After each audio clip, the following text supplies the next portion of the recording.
Hello, and welcome to School Health Presents Talkin Tech with Dr. Ray. In this episode, we're going to focus on some tools for early and emergent literacy.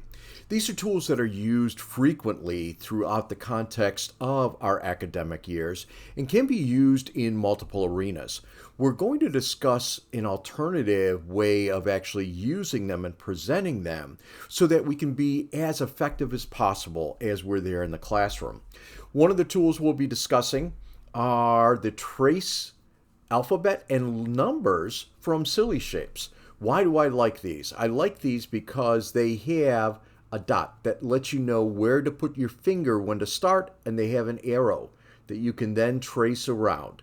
And it begins that idea of understanding the basic physiological movements that are necessary to form letters and numbers. So I love these. They're very easy to clean. They can be used over and over again. I have even seen teachers allow students to take some finger paint and put that on there as they move through if they have the ability to handle something like that in a sensory sense. The other thing we'll be talking about today, too, are sensory gel letters from Playlearn. These are gel-like letters, but what they have are little bumps that go around. So the K here, this has some smaller bumps. The L, their bumps are a little bit larger. I like these because, again, what we're doing is we're getting a little bit of texture as we go in, and the student's actually feeling that lack of resistance as they're pressing down on the gel as we move along. So we're getting both the visual and the tactile as we move through these two types of letters. So how do we take it to the next level? Some of you may already be doing this, and if so, kudos to you.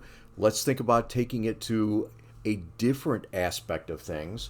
But for those of you who aren't, take these and put them on a lightbox. Why? Because now what the lightbox is going to do is highlight the letters or numbers as they're there. And what I mean by highlight is the light will come through and that will brighten things up. Now you might be saying, well, what happens if we don't have students with any type of visual acuity issues? It's good for all students. Why? Because it, again, is allowing those letters to stand out in a way visually that they hadn't before. Not saying that they're not effective just putting them on a desk, but imagine something like this on your typical sandstone colored desk or table that might be white or simply darker in color, a wood color. They're not going to jump out as much. This way, on a light box, they will jump out a lot more and allow a more visual interaction with the letters aside from the tactile. With all of our students, that's something that can be very exciting. They can go in there and see the letters highlighted. While you're doing this, one of the suggestions, and I've shared this with a lot of groups, and I've had other groups actually share what they do and taking it to great extremes with me. Make sure that as a letter is coming up, let's say we're going to use L, that aside from tracing, after the tracing is done, that's when that child would actually say a word that begins with the letter L. Might be something like lion if you're learning about animals, might be love if you're learning about feelings, could be whatever. But the idea is now to incorporate the auditory too.